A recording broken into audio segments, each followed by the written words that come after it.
Hello, hello, and welcome to the Color Whisperer Show, where we talk about all things home and healing. And today we have a wonderful person to interview. Her name is Eva Venari. She is a spiritual alchemist, and she educates worldwide on how overburdened and stuck adults can exit the endless grind and take charge of their well being to thrive in their lives.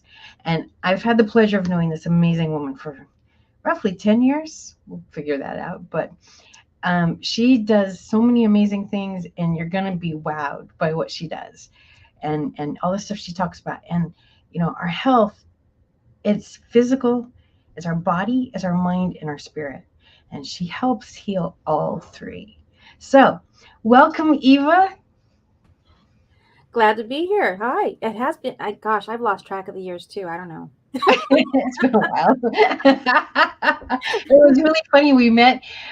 I had met somebody and they're like, "Oh, you got to meet this Eva lady. You got to meet this Eva lady." Da, da, da. And you had found somebody said, "Oh, you got to meet Jeanette. You got to meet Jeanette."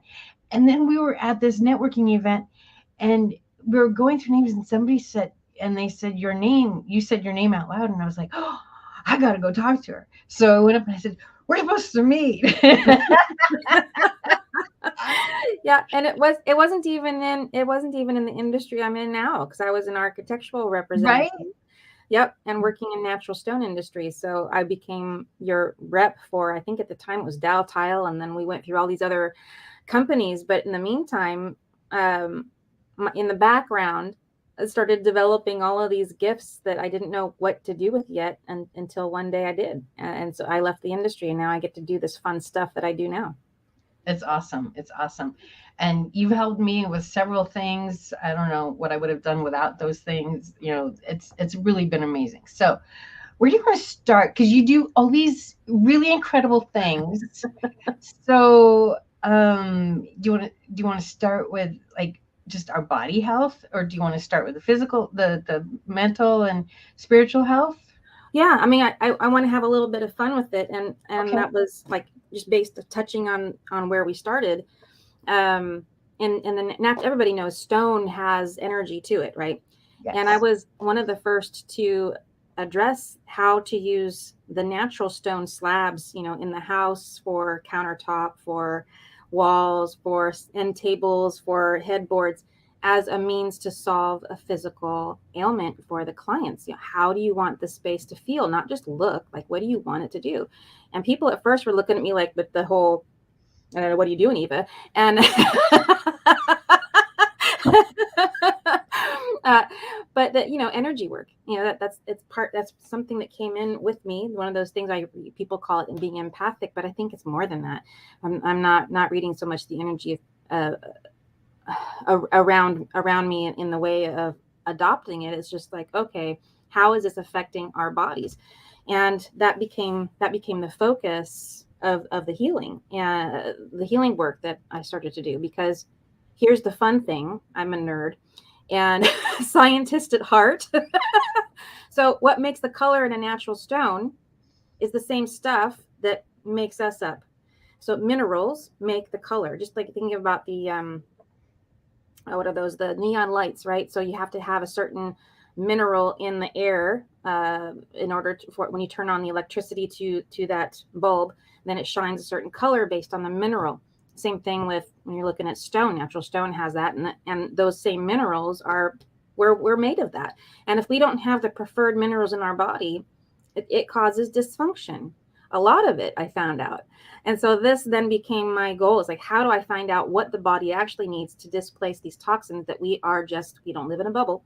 So how do we do that in order to get rid of chronic illness? And that's what started it. That's what got the ball rolling, these questions. So tell us about your story with chronic illness and what really led you down this path of healing. Yeah, well, because I was dealing with over 30 different symptoms that collected over the years. It started with depression, and I guess that was my early teen years. And then it developed into autoimmune disorder with a bunch, the typical Epstein-Barr thing that they blame chronic fatigue on, and It's like, it turns out that wasn't why I had chronic fatigue. It just happens that my immune system was low because I was full of toxins. But I had to discover that. It took me 16 years of searching and barking up the wrong tree with doctors to collect all of these different diagnoses for which they said there's no cure. And I said, that's unacceptable. So I'm not going to talk to you people anymore. You are dismissed. My body knows better. Woohoo! You know, I'm an Italian and I'm stubborn and I use it to my will, not to, you know, for good.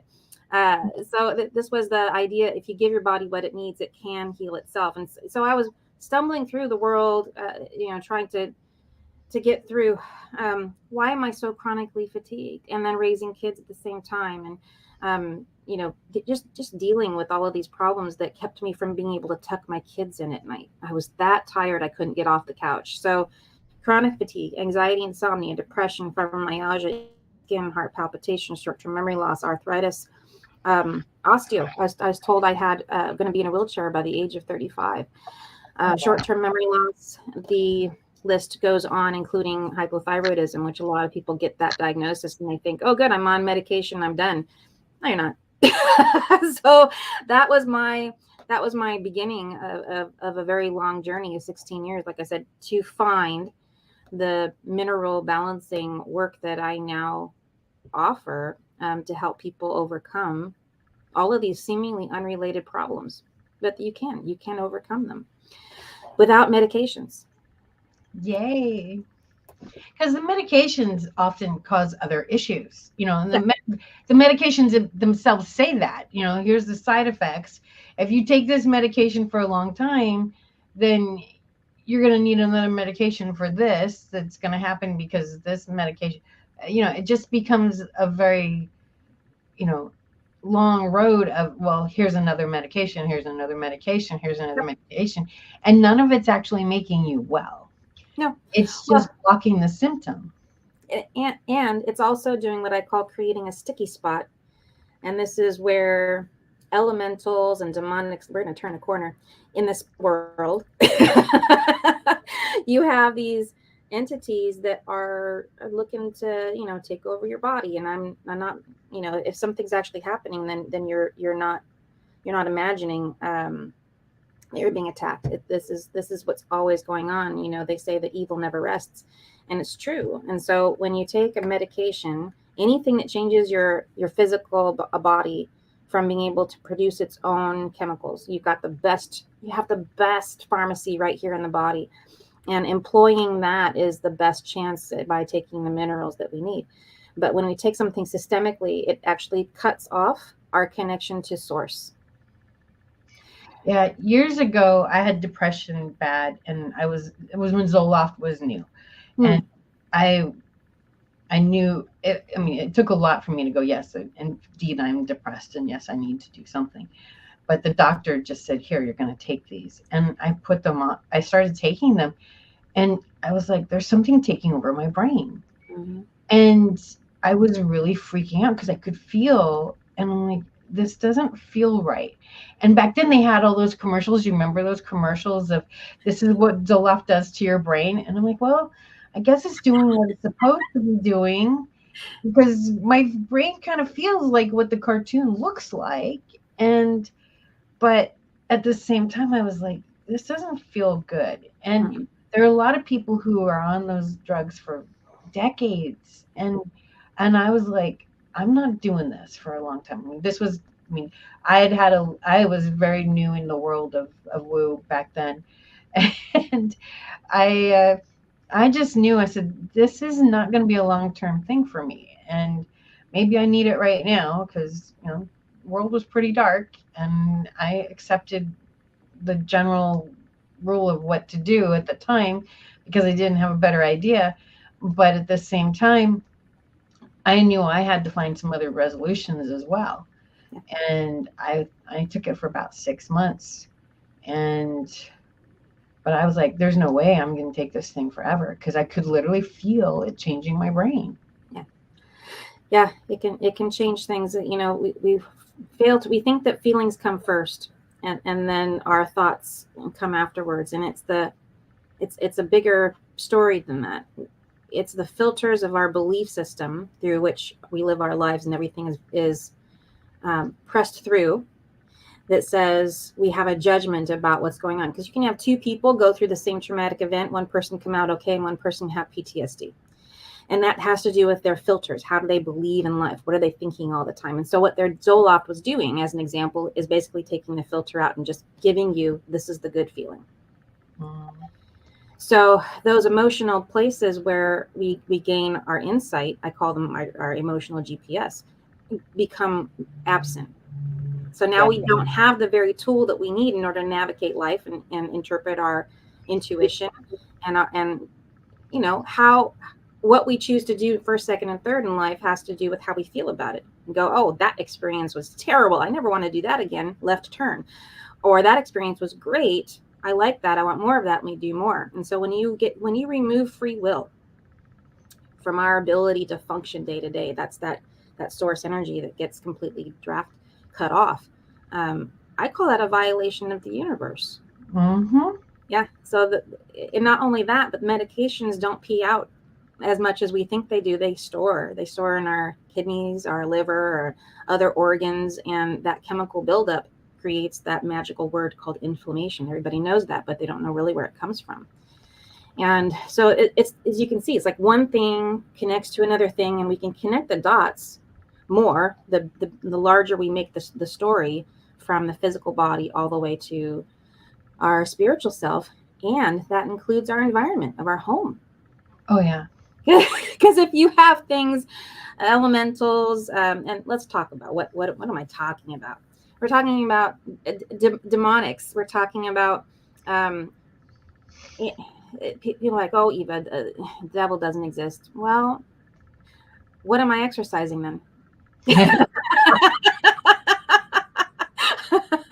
When I'm calling in angels and they're working with me and we're talking about, all right, we've got to close this hellhole, or we've got to, somebody killed themselves in this spot. So let's heal that, because you can feel that in your home. If you ever moved into a house or been into a space and you feel kind of creeped out, you're like, wow, I want to buy this house, but I somehow don't feel like I can. Something happened there, And the way I put it is, if you ever walk in a room right after there's been an argument, and you just like, I want to, like, you just know, and or if somebody's really sick and you walk into a house and you can still feel that sickness is good, and maybe they just died, the body's been removed, but the house still feels sick. Yeah. And it's because it's that energy that's still staying there. Yeah. So, on a more tangible level of like people going, oh yeah, I felt that. Yeah. And you and I are pretty empathic, and we feel a lot of stuff that a lot of people don't. But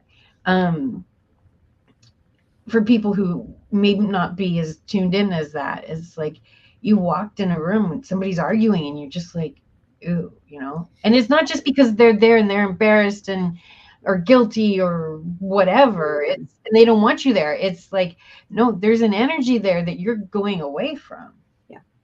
Yeah, we feel our bodies have a much larger unseen force that is all around us. People hear the word auric field. It really is, around the body, and it actually extends out as 9 meters or more outside of us. And that's why we know when somebody has walked in the room and is looking at us from far away. It's our bodies, feeling each other. It's mystery stuff. It's fun to think about and to play with. But there are things to know, and if you know those details, then at least you can navigate and go, oh, that was just me picking up on another person. But in the case of picking up on energies, I think a lot of people discount their intuition. They think that they're not empathic when they actually are. The most common intuitive channel of being the 5 that match our physical senses, sight, sound, smell, taste, and touch. So we have mirrored the spiritual senses, clairvoyance, clairaudience, claircognizance is the one I was talking about. It's that gut feeling. So people who say, oh, I'm not psychic, I don't know. If you walk in a room and you know that you have a knowing, that's intuition. That knowing is you walked in and you're like, ooh, things are different here. You'd be really obtuse. I don't know very many obtuse people who are just so self-absorbed that they cannot feel when there was, some sort of traumatic event in a place. I've not met very many people who can't even if they can't say things like I'm not a psychic, or they can't say I am psychic or I am intuitive, they'll admit, most people admit to, I just knew that. They have that claircognizance is very common. So yeah, you have it. And here's the fun part. You can develop the other ones. Yes. We went to, some friends and I went into the Ripley's building in St. Augustine, Florida, which is one of the most haunted places Yes. in the United States or is it the planet? It's supposed to be. So they take you to the museum. We went on a haunted tour. So they took us to the museum at night. And then the museum, it's the museum part, which is fine. And then they take us to the end, which the last room, and it's a southern home. And so the way a southern home is usually built is there's a drawing room and there's a living room. There's a place for the men to go do their thing and a place for the women to do their thing. And then they have a ball and they open up the door and it becomes one big room. So one of these rooms where they had opened up those doors, but one of these rooms was kind of like a huge bay. It was like a alcove, it was a huge alcove, right? And so I walked underneath the beam to go into the alcove. And I just said, you know what? I don't want to do this. And I didn't go in. I didn't really care. I just was like, yeah, I don't need to go back over there. Mm-hmm. My friends did, and they came back and like, oh yeah, something pricked my neck, and it was really cold, and it was this, and it was that, and so they didn't believe. One of my friends had some sight like me. The other friend, she didn't see nothing. She didn't believe nothing, but she's like, and you could hear everybody else whispering, it's really cold in there. Oh, I felt like something pricked my neck. I felt this, I felt that. What was really funny though, is I had a ghost follow me home from that. That was interesting. So I had to call somebody. Fortunately, it was on the West Coast. It wasn't so late. And I'm like, help, what do I do? Because the girl thinks I can help her and I don't know what to do except say, go back home to mama. Yeah, tell it no, you're not welcome. So, that was my first experience having a ghost latch onto me like that. So I was like, what do I do? Hey, I had a quick question based on what you just said. Actually, I had a couple of quick questions based on what you just said and what Eva was saying and everything. But aren't ghosts like most people? Wouldn't they not want to be someplace that they're not used to? So the fact that the ghosts would want to go from the south to the west is kind of novel to me, because it seems to me that most ghosts would want to be in the environments of where they were originally from, but I could be wrong. So I'm not oftentimes wrong on a lot of things. But what's your thoughts around that, Eva? Because it seems to me that like I would think that the spirits would want to be around things that they are familiar with, for lack of a better term, and everything around those nature. So the fact that this ghost latched on to Jeanette from the south to come to the west, unless it had a West Coast tie, and maybe it had a West Coast tie, then I would be kind of curious about the reasoning behind the ghost, if that's a legitimate question. Oh yeah, I've got lots of experience with this. I spent 10 years as I first started to really awaken, just ushering lost souls to the other side. So I'm one of those people who can create the light to heaven and then clean off the soul body and then let them move on. If they don't make it through that white light that everybody talks about right after death, there's like, you got a window of time. And if you miss it, you got to find somebody like me. So it may not be that the motivation of that ghost that latched on to Jeanette was looking for West Coast. It may be that they just liked her energy. I can't tell you the number of times I've walked into a castle or an old manor in England, anywhere here, where somebody goes, hey, like kind of like the little wolf whistle. Hey, baby, can I come home with you? No, you can't. So some of them I ask, the conversation is up here. Telepathy. They're people. They were people with bodies. Now they're just people without bodies. They have motivations that are different, just like every other human being does. And so you ask them, do you want to leave? And most of them say, yeah, can you send me back? Yes, I can. Whenever you're ready, we can just do this and we'll have a quick conversation. We'll clear out anything that needs to be cleared and off they go and they're done. But some people are like, oh gosh, was it Charles at Pendleton, his house in England? he came up to me as I'm looking at his childhood photo, and he goes, "That's me," in my ear. And I said, "Well, which one? Because there was two of you." And so he answers me up here, telepathy. And he said, "I'm Charles." And so I'm like, "Okay. So what's going on? You're just hanging out?" And mind you, there is a crowd. It's like, this is a public, for public consumption now. Part of the house was open to the public. And he says, "Oh, this is my home and I want to be here." Okay, so I says, "All right, well, you just find me here whenever you're ready to go back, and I'll take care of it." And he goes, "Will do." And every once in a while he pops in just to say hello, and then he's off again. Well, So along the same kind of lines, because I've talked to Jeanette about this before, and she's aware of this. One of the places, because I do a variety of jobs, and one of the places I work at is a African American Cultural Arts Center that was a historical building that was actually created during the around the time of slavery or after slavery in Reconstruction in the late 1800s, and has some very rich history and all of that. So it's now converted. The church itself has moved to a different location and moved several decades ago, but it is now a converted building into an artistic building. But it is a lot of energy, both of people that have passed on recently, as well as those that were there in the church. And I don't know anybody that has worked at the building.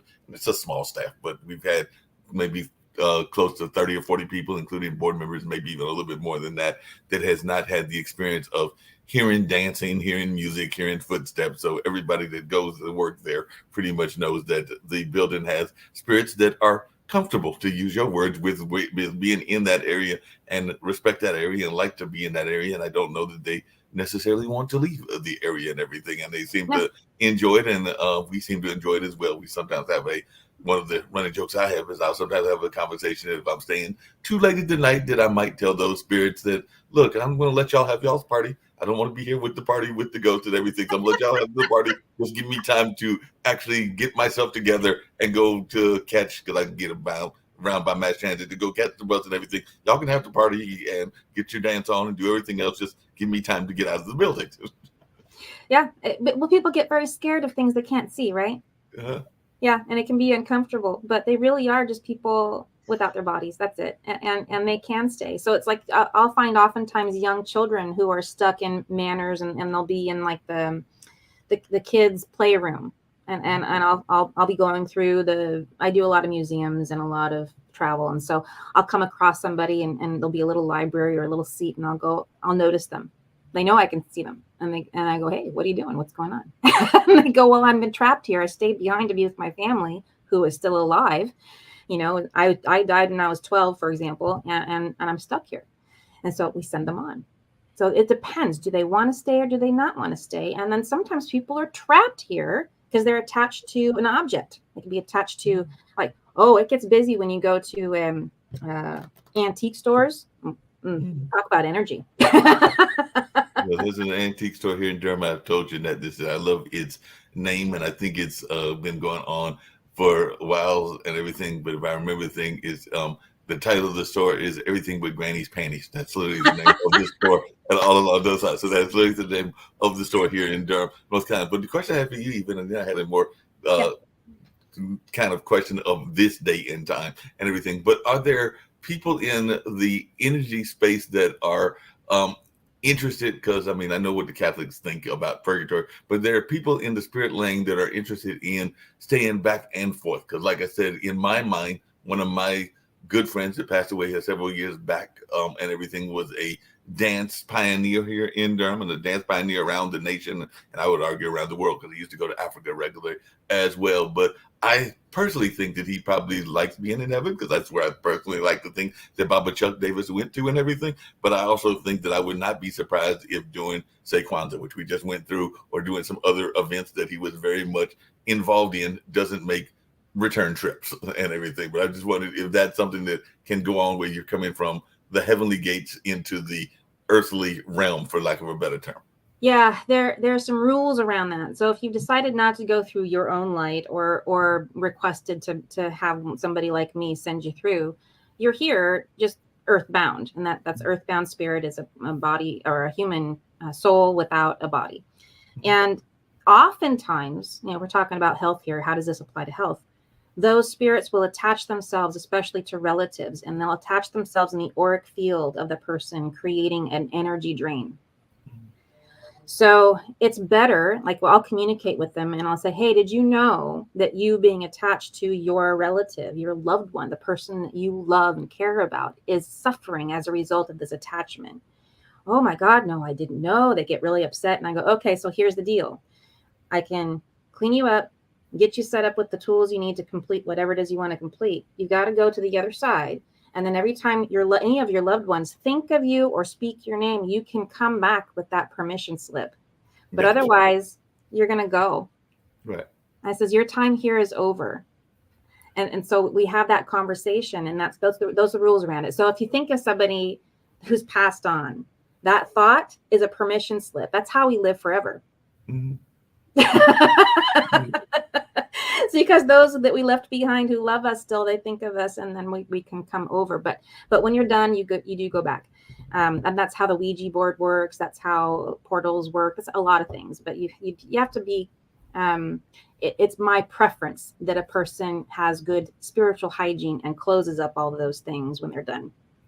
I'm glad you mentioned that. Then I'm going to get off and let you and Jeanette continue this vibrant conversation and everything. That just has two very quick questions. One is, you just mentioned something that I had not heard people mention since I was a kid and everything, even though I do know a number of people that still use them and everything. So are Ouija boards still popular? Because I remember when I was in high school and in college, they were very popular in certain folks enjoying using them and all along those lines, sometimes maybe not even understanding what they were using. But I know as a person that's in my early 60s, so like around the 70s and the 80s, definitely a number of folks that were in that high school level and the college level used to play with them regularly. And like I said, sometimes you play with things that you don't quite understand, and that can be dangerous in my mind and everything. But I just wondered your thoughts around the popularity of the Ouija boards, because there was a time frame, but I definitely remember the 70s and the 80s when they were very popular, and you just used that term, and I'm going like, are Ouija still around?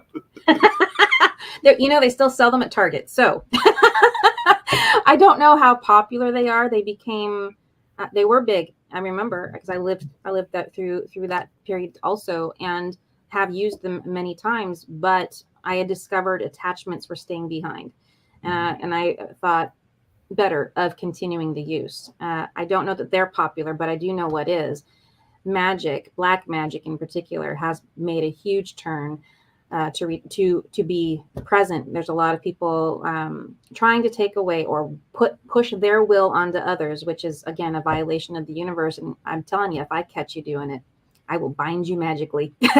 You will not be doing magic if you continue doing that. So no, I can see that, and I know there's that whole conversation around if you use the Wizard of Oz, the good witch versus the bad witch kind of conversation that goes on. Yes. The serious question I had, I mean, not that these weren't serious questions, but the question I was going to have before I jump off again, and Jeanette knows I'll do that sometimes, is y'all were mentioning around pharmaceuticals and around the drugs and everything. I'm wondering, Eva, do you think that we as a society, because it's something I've heard a lot of people talk about, have become much overly medicated? I mean, I just said I'm in North Carolina, so North Carolina's got tons of pharmaceutical companies, unfortunately, and all along those lines. But it does seem to me that we are too quick to run to the medication and everything. But I just wanted your take on that, because that's something that scares me of a country and the world.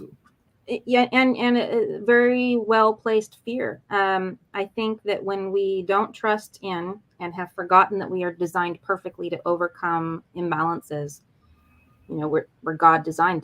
There's divinity within us that we are completely rejecting every time we take a medication. And I'm not saying that short-term use of it isn't useful. It's that, well, what created that problem in the first place? And let's take the effort, which takes time, to reverse that engineering so that you can function properly again. But look, being propped up on medication and preserved through the last 10 to 20 years of your life is what you're looking forward to if you start on medications. Because like Jeanette said, you take one, a year later, you're on 5 more because of those side effects. And then you can just multiply that out as you go. And we're meant to live with a lot of energy, natural energy, all the way through to the end of life. Like the only time we should feel like we're dying is when we're dying. makes a lot of sense. I'm gonna turn you back over to Jeanette, but that's just a couple of questions that popped into my head and everything. So Jeanette knows I'll pop in and ask those sometimes. But I'm gonna turn you back to her very capable hands. Oh, so we've gotten quite a bit of taste of a little bit of all the things that you do. Yeah. So I want to spend a few minutes and talk about how you roll them all together, because you have really incredible healthcare system that you've created using mind, body, and soul to create wellness on a level that I don't see very often. No, the angels gifted me a name, the spiritual alchemist, and it came from that whole concept. It's when we do something and to the physical body, it can reflect itself in the emotional, mental, and then it definitely can reflect itself spiritually. And depending on where the trauma, whether it's like a car accident or a death in the family, or a death in the family that creates karma for you that you now have to deal with, all of that affects your health. And I came to realize that on my own journey of healing. So the first step was to become really comfortable and aware and understanding the mineral work.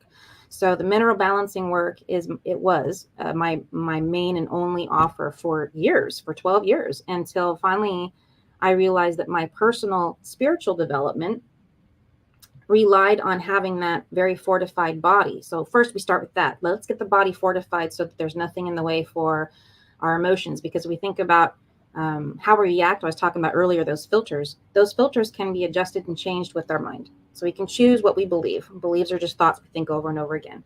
So I talk about boundaries. Who do we let into our lives? What do we listen to? Are we looking at the news all the time? Are we lying to ourselves or to others? And this is all part of, my, what I call the essential love work. I noticed on my own clients that the number one thread for all of these chronic illnesses people would come to me with was a lack of self-love.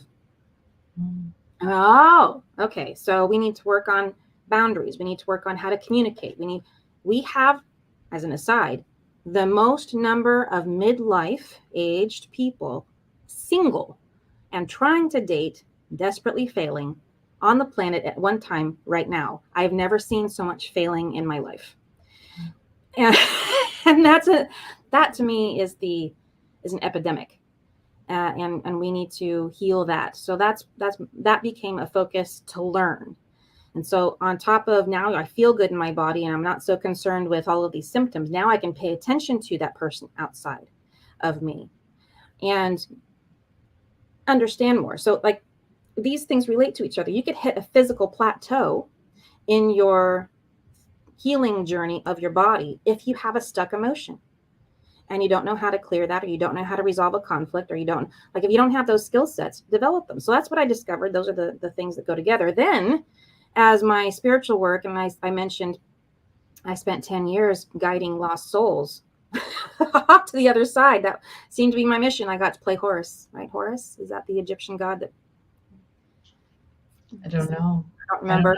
I could have that wrong. Maybe somebody knows for sure and can put it in comments. But the idea was I was set to task, and people without their bodies were showing up in my house. And so my spiritual gifts started to be developed.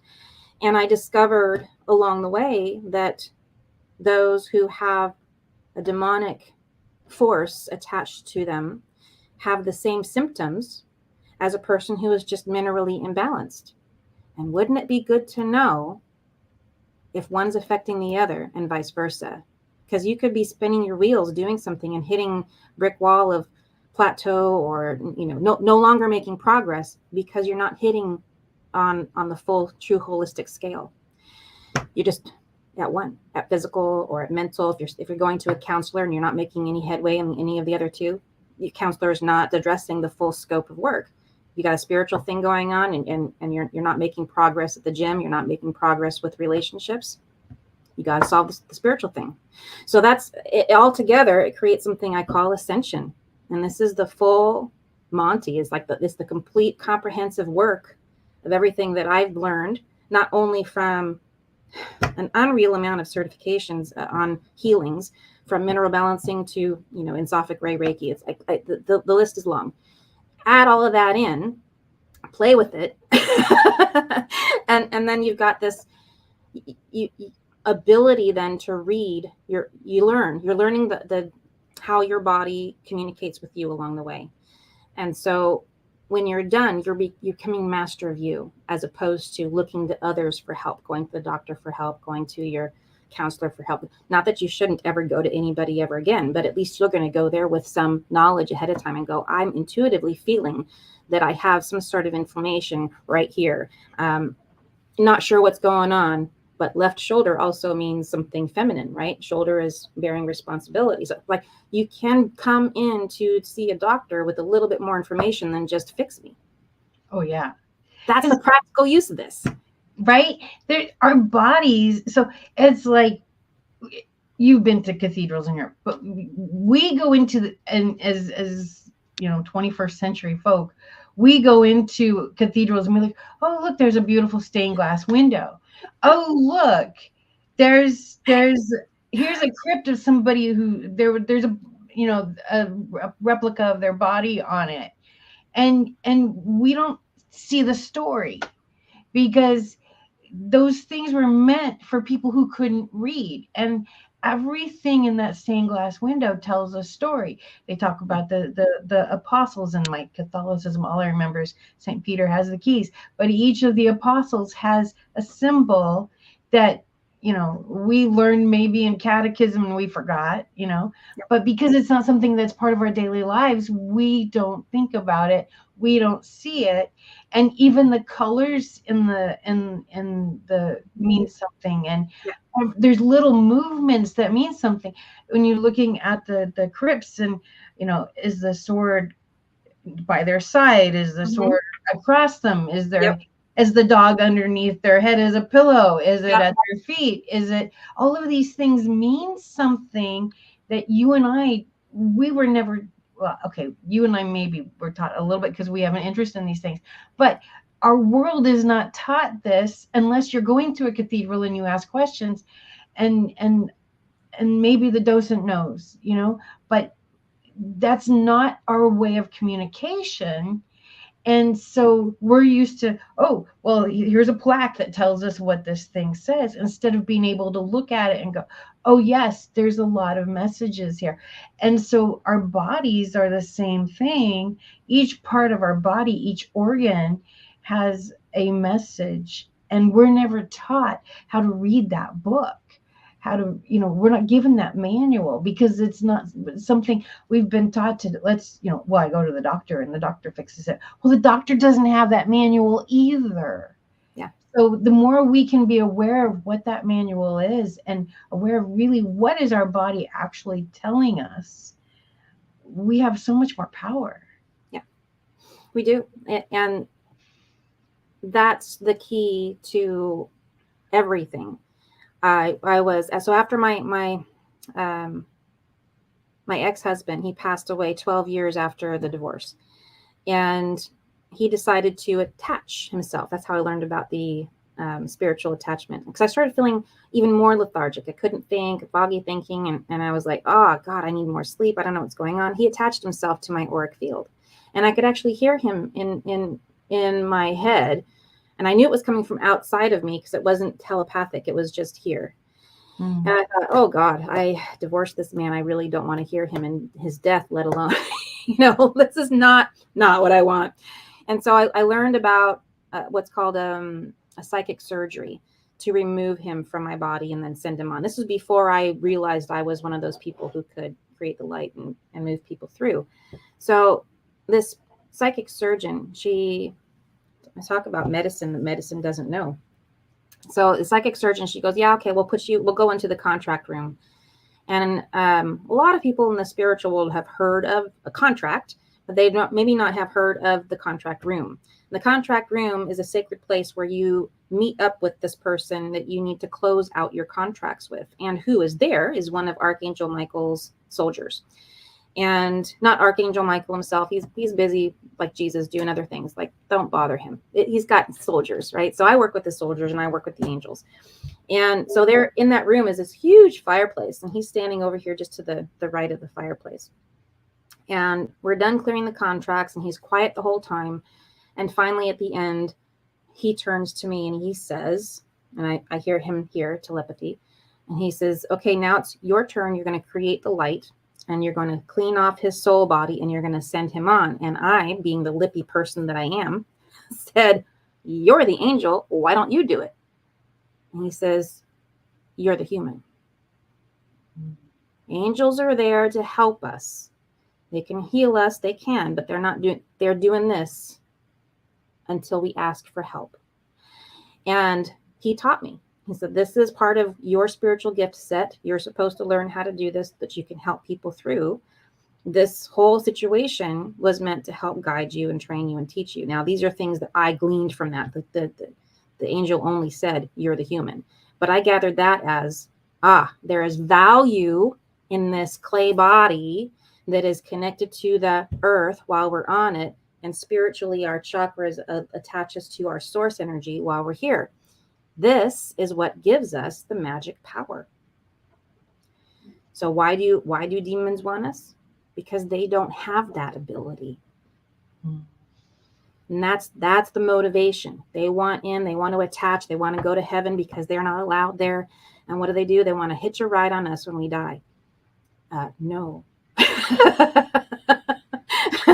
No. Protect your free will. Yeah. Protect your sovereignty. Understand that you have a responsibility for it. These are the biggest messages. And how do you do that? Well, this is what I solve. I take all the guesswork about all of that. And it's a big job. It's a big chunk of, like, how do you describe that? I don't know. I'm still working on it. There's a lot to this work. How do you ascend? You cannot ascend without your body. And I'm not saying die. I'm talking about go to the next level of your own expansion. How do you do that? You continue to pull away anything that doesn't belong. It's me again. Speaking of ascending, because you said something very powerful earlier, and I was really resonating with that, and I was resonating for a couple of reasons, which is this notion of people being in that single space and the amount of single people that are out there that are chasing something. I'm probably guilty of that myself in the 60s and everything, but I sometimes find that that's two things going on. Sometimes you are afraid to ask the people that you might need to ask that are your soulmates, but also sometimes the soulmates aren't willing to accept their gift their self and are too busy with their own kind of barriers as well. So it's one that deals with that part of the spiritual world. What is your thoughts around that? Because I do think that there's a lot of that conversation that goes on in that notion of rejection and even acceptance of oneself in the soulmate journey, and why there's a lot of people that are looking for love in all the wrong places, if I can use that analogy. Yeah. Well, I think the first thing is to realize that you don't have one soulmate. So there's an opening to that. Like, don't get stuck on the idea that you have to be attached to this one person that you find. You're like, you are perfect for me and I want you. Like, first of all, that's desperate. So, but you know, we attract each other, right? Law of attraction says we're going to bring in the people that are our soulmates. Well, what is a soulmate? We go back to contracts. So before we drank the wine of forgetfulness and took over possession of our own bodies as we were born, we sat down across from each other and says, so I want you to bug the crap out of me for my spiritual expansion. What can I do for you? And we agreed to these things. We don't remember them, but we did. And so when we meet somebody and who's not in the place that we are, maybe there's still something in you that's vibrating at the level that they are that you need to fix. So use that as a guidepost. The other option, because I'm tired of being spiritually bullied and saying, well, it must be something within you. Not always.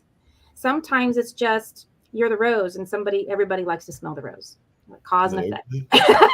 Well, everybody loves to smell the rose, and I can definitely know about that spiritual bullying because I have had the pleasure or the ill pleasure of dating some church women, and sometimes the people that are in the church are ready to make that notion that you are the chosen one for that person, and you're still trying to figure out if you love them yourself, much less trying to have other people influence the decision. But they're sitting there going like, yes, y'all two are meant for each other, y'all are going to be perfect, and you're sitting there going like, wait a minute, I haven't even decided whether I like them yet, and y'all are ready to declare us husband and wife and everything. Yeah, it's your free will has to be taken into account. So you could be ready, you could find the person attractive, but they could have a spiritual contract that maybe you don't want to endeavor. So I'll give you an example, and similar to what you're talking about. I found somebody that we had connected on an energetic space, and I thought, oh wow, what a really interesting person. I want to get to know him better. Well, while I was getting to know him better, he was also dating an ex-girlfriend. Didn't tell me. Wow. And he called me up one day on the same day as our next date, and he says, yeah, I'm gonna have to not show up for the date. And I says, what's going on? And he says, well, I've decided to go back to my ex-girlfriend. Well, anytime you're going backwards, that means you haven't learned a lesson. Right. So for me, I decided, and I said to him after interviewing a little bit more, because I was very curious, and I says, I think my spirit has decided to decline the offer to learn whatever lesson it is that you need to learn. Sometimes you got to tell folks adios and bye, because I know I did that, literally walked out of relationships. So sometimes you have learned the lesson, and it's time to walk away from it and everything.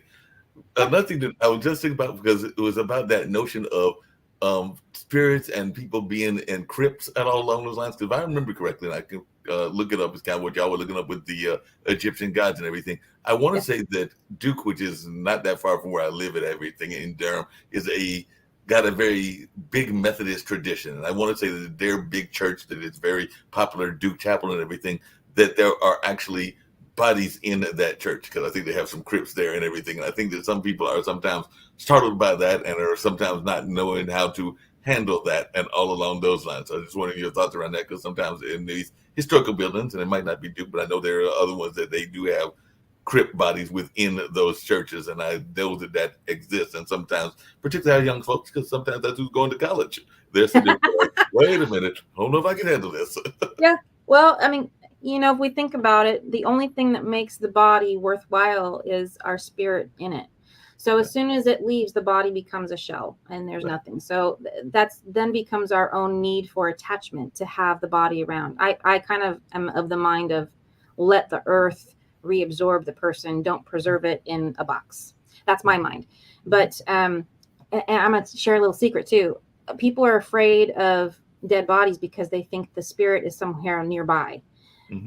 Ghosts, I tell you, the quietest place in the world for any human is the cemetery. Ghosts don't like to hang out where there's no humans. Right.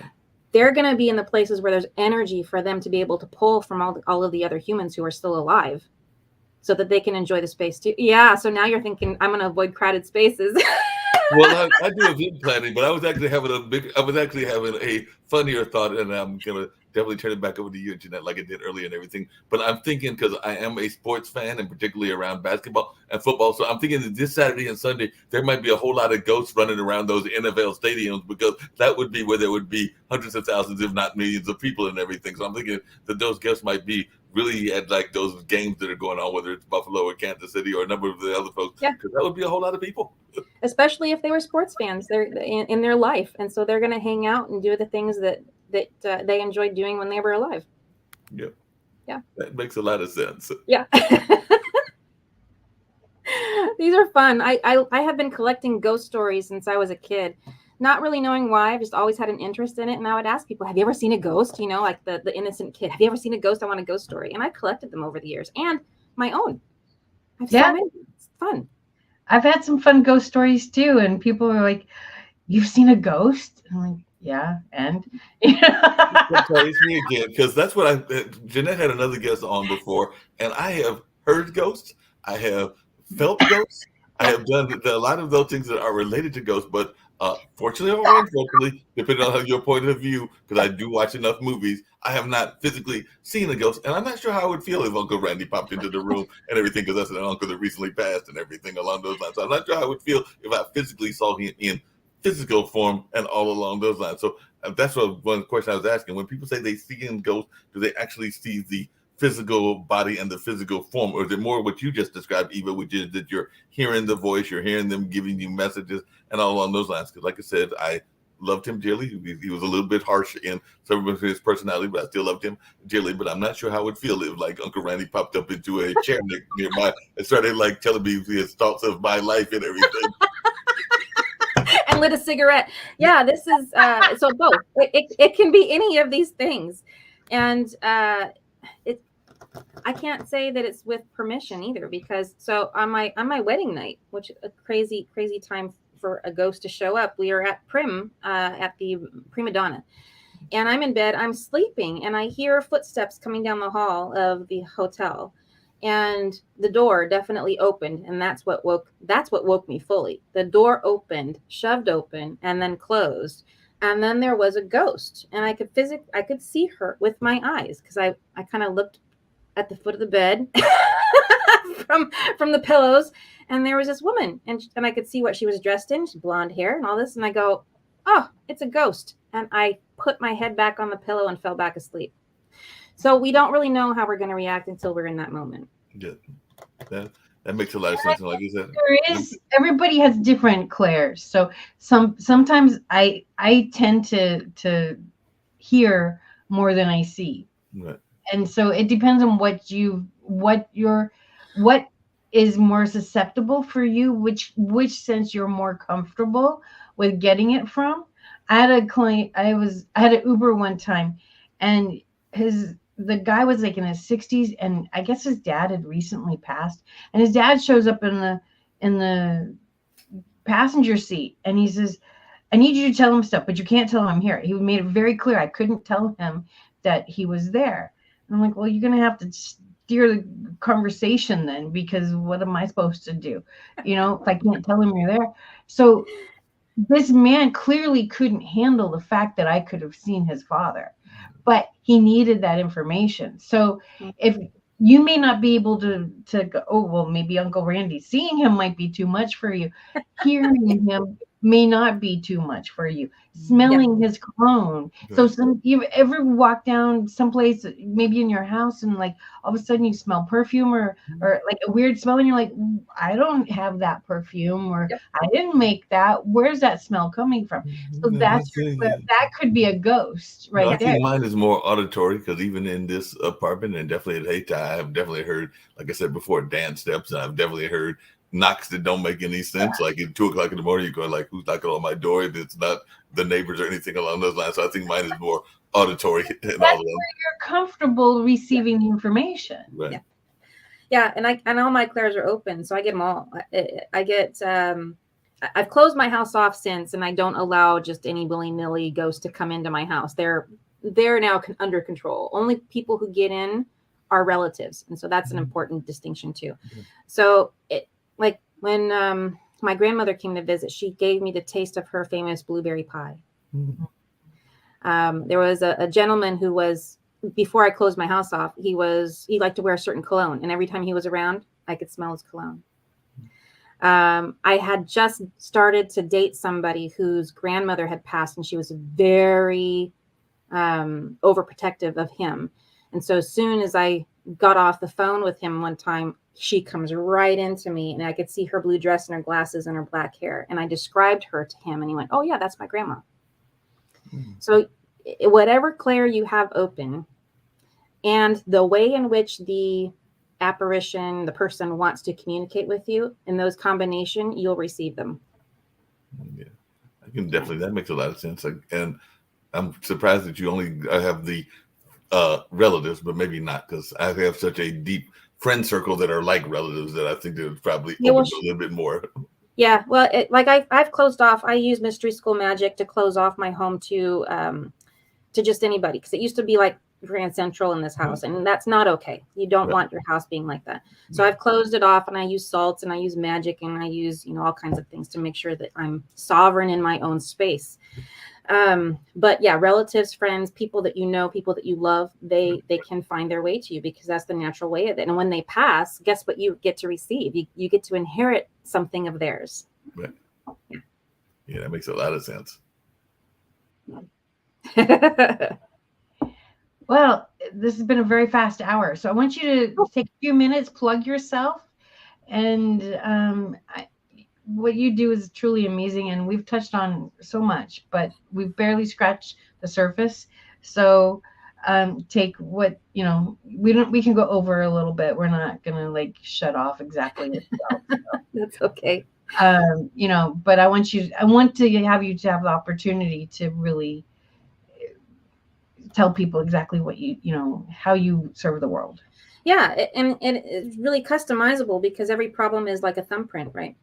And so what I do, you can find me on my website, which is theelevateinstitute.com. And you can just go to the start here. You'll see it at the bottom of the homepage. Start here and get the 20-minute phone call. That's free.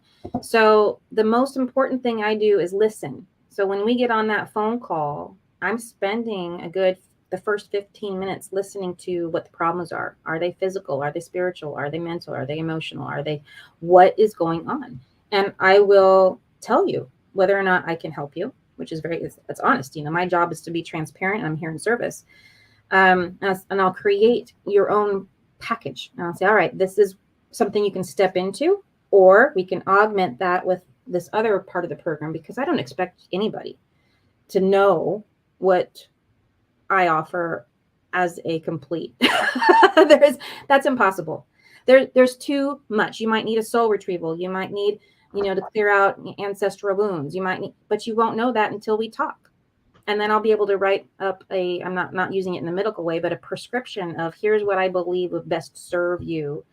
And then we'll design your package for you, whether that's one session or, a full year of intensive work. It's up to you what you want to achieve. So I base that all on the problems that you're having. Even if it's just, I want longevity. If you want to clear away all of the guesswork around longevity, it's the same solution that it is to clear a chronic illness. So start here. Just go to theelevateinstitute.com, scroll to the bottom of the page and click on that start here, get on the calendar, and we'll have a conversation. And that's the best way to move forward. That's awesome. All right. So now we get to go to Kendu Spice. And I think you'll like Kendu Spice. She's very much in the same vein as you and I, and very big on having healthy food to keep a healthy body. So thank you, Eva, for coming on. And if you want to come on again another time, because I know we just barely scratched the surface today. So this was wonderful. Thank you so much. Yeah, thank you for having me. You're welcome. All right. And off we go to Kendu Spice. You know how people love to enjoy food and don't understand how to flavor their food or how to replicate a meal? They're interested in supplements, but don't know where to begin? Well, what I do is I take the guesswork out of enjoying flavor and wellness with my flavorful spice blends so that they can create delicious meals with healing benefits. Kendu Spice was created to help cooks at any level enjoy healing through food. Every spice blend was designed to give added health benefits of natural herbs. Every blend is complete. There's no need to add any additional spice for a delicious meal. Saving you time and money while adding supplements to your meals can be both tasty and fun. My earliest memories in the kitchen began with my father, Kenny Kendu Bond, so it was fitting that I would name this line after him. I have always looked to natural remedies to supplement the body, and I found myself hiding herbs and minerals in foods for my family. That's when it hit me. Everyone needs Kendu Spice. Everyone should be having this. It's an exclusive brand for cooks at any level who want to create flavorful dishes with healing benefits that can satisfy the body and soul. Add a little spice to your life. Give Kendu Spice a try.